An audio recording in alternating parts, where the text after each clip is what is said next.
В 2023 году отделами внутренних дел Кыргызской республики было расследовано 358 случаев финансовых махинаций, из которых 217 случаев передано в суд для дальнейшего рассмотрения, а 98 случаев находятся на стадии оперативных мероприятий. Большинство случаев финансовых махинаций зарегистрировано в городе Бишкек, областях Джалалабад и Иссык-Куль, также частично в областях Чуй, Баткен и Талас. Общее количество пострадавших в результате финансовых махинаций превысило 350 человек. При этом общая сумма ущерба составила 68 миллионов сомов. Кроме того, 40 человек были арестованы по обвинению в финансовых махинациях. При расследовании выяснилось, что некоторые из обманутых инвесторов вложили свои деньги в пирамиду в надежде получить высокие дивиденды. Но вместо этого их средства были использованы для выплаты доходов предыдущим участникам схемы. Классическая финансовая пирамида – это схема обмана, где новые участники оплачивают взносы, чтобы поддерживать выплаты предыдущим участникам. Люди, которые вложили свои деньги, надеясь на новые доходы, становятся жертвами,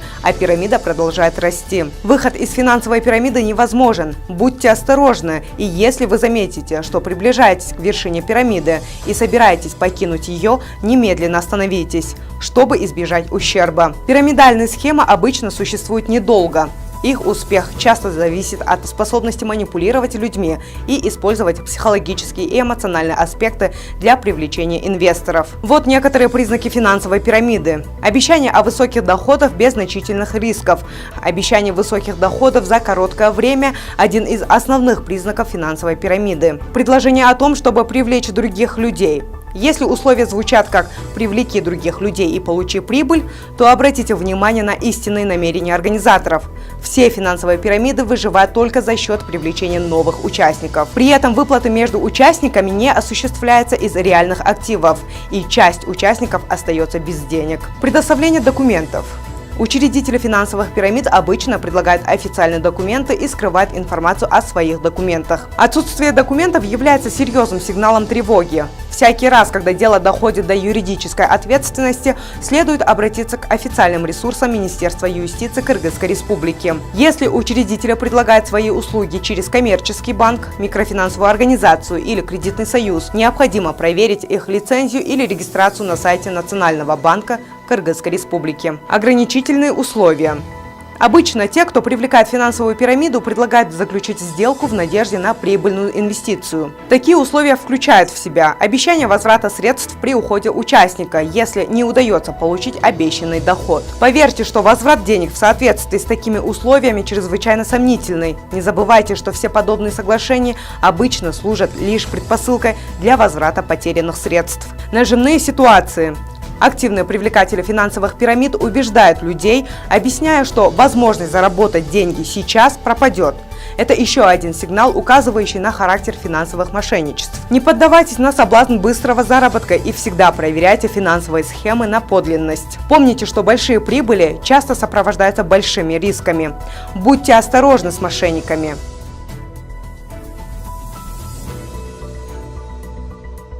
Они поначалу берут оплату, а затем, если вы решите продать или купить дом, продолжают присылать вам рекламные материалы постоянно в социальных сетях, просят вас снова и снова платить взносы в кооперативы на случай, если вам потребуются деньги на покупку дома или земельного участка. К сожалению, количество людей, которые не могут вернуть свои деньги или которые не получили деньги за проданные или покупаемые дома, постоянно растет. Некоторые из них потеряли миллионы сомов, участвуя в таких схемах. Они убеждены, что могут вернуть свои деньги, но они ошибаются. Существует тысячи жертв, которые потеряли свои права на дома или земельные участки, или потеряли деньги из-за мошенничества или недобросовестных практик. Уважаемые граждане, пожалуйста, будьте очень осторожны, когда дело касается покупки недвижимости. Вас могут обмануть, будьте бдительны. Проверяйте, прежде чем вкладывать большие суммы.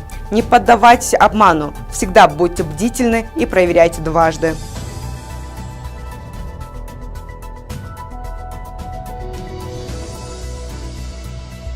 Инвестирование в биткоин стало популярным, но мы должны быть осторожными.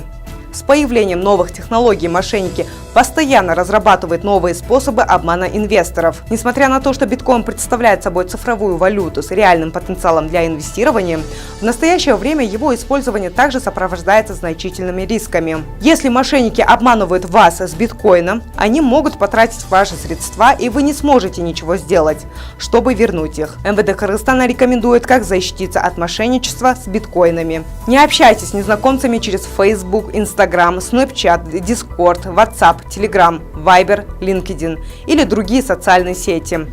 Не доверяйте свои инвестиции незнакомцам. Это часто приводит к потере суммы, которую вы отправили, веря в обещанное вернуть вам ее с прибылью. Существует много веб-сайтов для онлайн-торговли. Проверяйте отзывы и рекомендации, никогда не сообщайте кому-либо фразы, состоящие из 12 слов или информацию, скрытую в QR-коде. Если вам предложат сделать платеж через финансовые услуги, такие как blockchain.com, bitcoin.com и другие криптовалютные услуги, проверьте надежность отправителя. Будьте осторожны при покупке и продаже криптовалют через онлайн-рынки и платформы. Поскольку мошенники часто используют криптовалюты для обмана, будьте осторожны при контакте с незнакомцами или предложениями о низких процентах на кредит в банках или торговых платформах.